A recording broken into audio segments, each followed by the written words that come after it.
A paz do Senhor, estamos novamente no ar para podermos passar adiante a preciosa palavra de Deus. Hoje vamos falar sobre amor ao dinheiro. A paz, amados.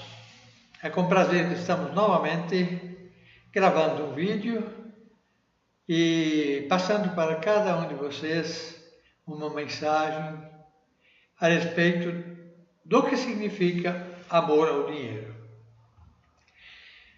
O grande sucesso e prosperidade de Salomão foi motivado por este não pedir para si riquezas, mas pediu coisas a favor dos que iriam estar sob o seu comando.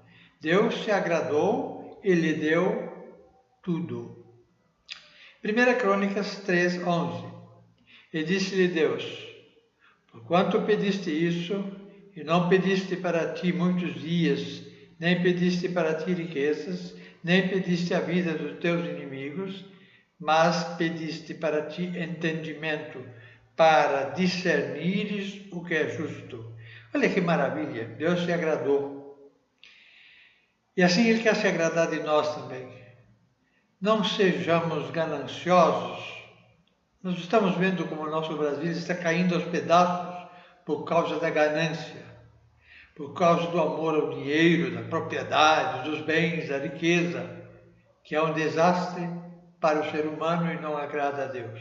É verdade. O demônio da cobiça faz a pessoa sair do alvo e acaba se perdendo espiritualmente, levando muitos ao inferno pelo seu exemplo. Provérbios 1:19. São assim as veredas de todo aquele que usa de cobiça. Ela põe a perder a alma dos que a possuem. A cobiça faz a pessoa desejar o que é dos outros. Quando o cristão, que já tem um novo nascimento, deseja doar, aqueles que se doam, aqueles que doam seus bens, distribuem ao pobre, sua justiça dura para sempre. As riquezas ajuntadas aqui no mundo, enquanto vivo, não ajudam no dia do juízo, antes atrapalham. Nosso dever é distribuir, dai aos pobres, sua justiça dura para sempre. Provérbios 11:4. De nada aproveitam as riquezas no dia da ira, mas a justiça livra da morte. Então aqui nós podemos ver que nós temos já agora pensar nisso, que o que vamos e como queremos que a nossa eternidade seja, né? Sejamos aceitos. Isso pode atrapalhar muito aquilo que nós agora já fazemos ou pensamos ou agimos, né? De nada aproveita as riquezas no dia da ira, mas justiça livra da morte. Então vamos ser justos, não vamos ser irados, que Deus vai nos abençoar. Quem enriquece, guiado pelo demônio da ganância, não terá proveito disso. Provérbios 28:8. O que aumenta os seus bens com usura e ganância, ajunta-os para o que se compadece do pobre. Queridos, juros acima da inflação é pecado grave, porque você está tirando do outro o que lhe pertence. Nós devemos lembrar que sempre será assim, que para eu enriquecer eu tenho que deixar de dar aos outros. O ganancioso paga menos para o empregado, cobra mais pelos serviços e isso lhe leva à destruição, aqui e na eternidade. Nós sabemos disso, na vida prática, isso está acontecendo a toda hora. Não ajunte dinheiro, bens materiais ou coisas assim aqui. Ajunte tesouros no céu. Para juntar riquezas é necessário que de alguém sejam tiradas ou lhes negados. E nisso está o mal da riqueza, pois alguém paga por isso, ou o empregado ou o comprador de algum lugar é tirado. Sempre há um perdedor para outro ficar rico. Provérbios 28:11. O homem rico é sábio aos seus próprios olhos, mas o pobre que é entendido ou examina. Então aqui nós podemos ver que nós temos que ter essa consciência. Para enriquecer, tem que ter alguém que toma prejuízo. Um fica rico, o outro fica em prejuízo. Então temos que ser justos. Deus quer que nós sejamos justos como Ele é justo. A paz provém de ter servido e não de ser servido. Quanto mais nos doamos, mais bem dormimos. As riquezas, porém, trazem preocupações e nos tiram o sono. Eclesiastes 5:12. Doce é o sono do trabalhador, quer coma pouco ou muito.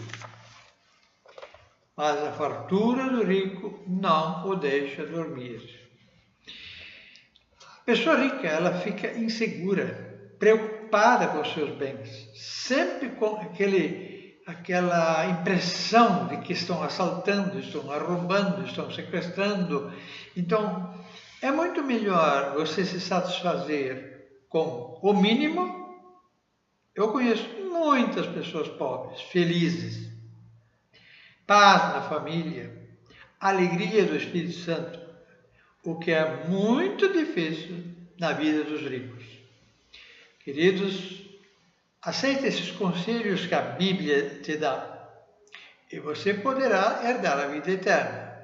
Mas se negligenciar os ensinos bíblicos, certamente não terás salvação.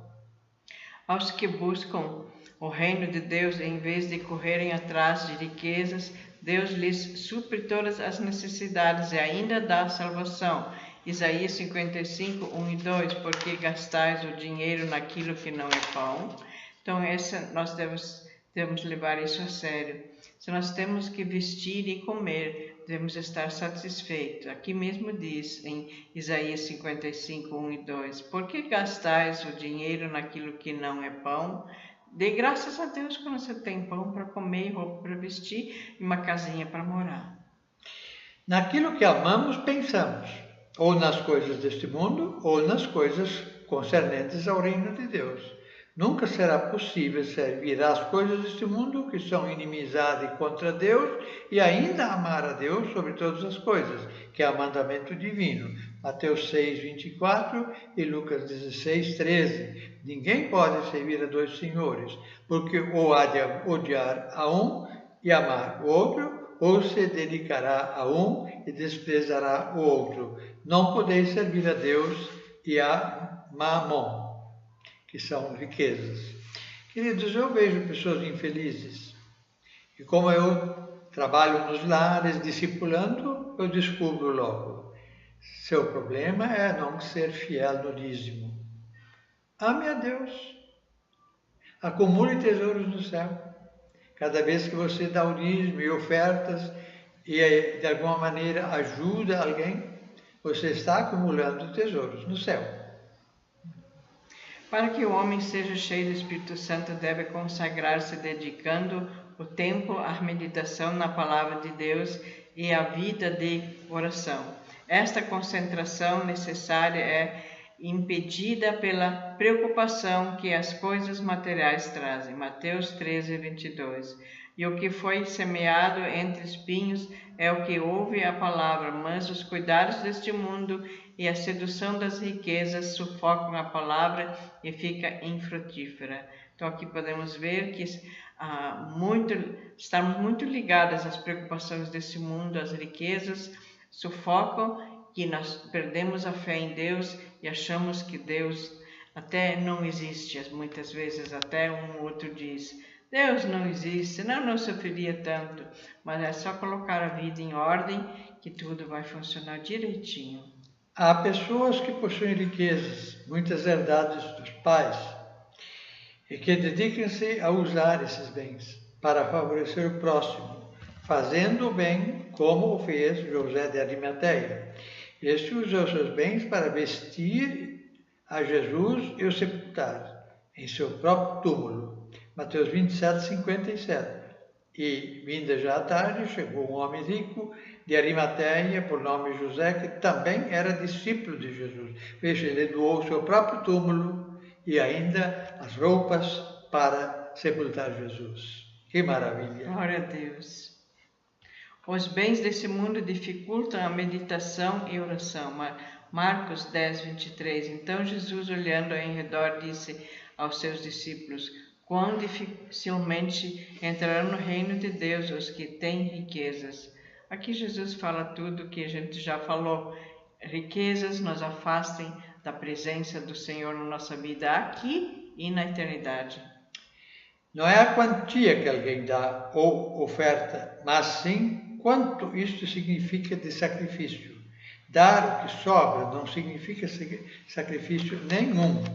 Marcos 12, 41 a 44. A viúva deu tudo que tinha.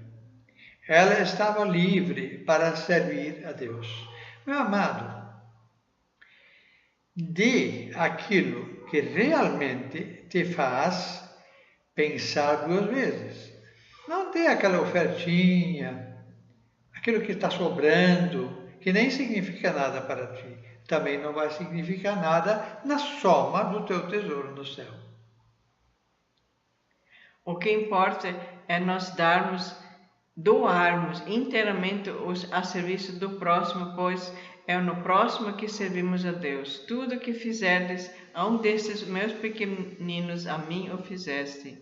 Lucas 12, 21. Assim é aquele que para si junta tesouros e não é rico para com Deus. Então aqui podemos ver que ajudar o próximo é amar a Deus.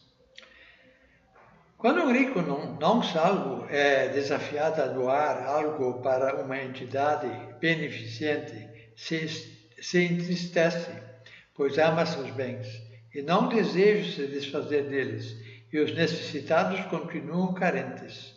Lucas 18, 23. Mas, ouvindo ele isto, ficou muito triste, porque era muito rico. Meu amado, quer ver uma pessoa triste? Quando ela não doa, não ajuda, não serve, nem sequer dá seu tempo, nem os seus bens, não dispõe sua casa para reuniões de discipulado, e assim a tristeza invade o coração. Para ser salvo é necessário refazer seus aulos, trocar o dono da nossa mente, não mais deixar o demônio da ganância reinar, mas o abençoado Senhor Jesus Cristo. Tenho-vos mostrado em tudo que, trabalhando assim, é necessário auxiliar os enfermos e recordar as palavras do Senhor Jesus que disse: mais bem-aventurado coisa é dar do que receber. Então podemos ver, dando tempo, porque se vamos cuidar enfermos, damos o nosso tempo também, né? Então, mas ajudando o enfermo, a gente vê a necessidade, ajuda ele também. Então essa é do agrado do Senhor. A Bíblia nos orienta para amarmos a Deus sobre todas as coisas. Ao desobedecermos, muitos problemas começam a acontecer e o sofrimento é inevitável e ainda a morte sem Cristo. 1 Timóteo 6,10. Porque o amor ao dinheiro é a raiz de toda espécie de males. E nessa cobiça, alguns se desviaram da fé e se traspassaram a si mesmos com muitas dores. Jamais compre loteria, que ela vai te levar à desgraça. Deus não quer que nos falte alguma coisa. Ao contrário, quer que tenhamos do bom e do melhor, mas não coisas para nos desviar do alvo que é servir e não explorar ao nosso semelhante. 1 Timóteo 6,17. Manda aos ricos deste mundo que não sejam altivos nem ponham a esperança na incerteza das riquezas, mas em Deus, que abundantemente nos dá todas as coisas para delas gozarmos. Estamos realmente pensando numa coisa. Doe a sua vida. Doe suas férias para a obra social. Ame a Jesus, distribua folhetos. Doe seu tempo. Ame ao próximo. Ajude-o a encontrar Jesus. Não pense que assistir cultos é suficiente. Não. Precisa se doar, se entregar e se gastar a favor do próximo. Então, sim, poderás herdar a vida eterna com alegria, sabendo que lá tem um galardão te esperando para gozar por toda a eternidade. Não pense nas riquezas, pense no próximo. Em nome de Jesus eu te abençoo. Amém.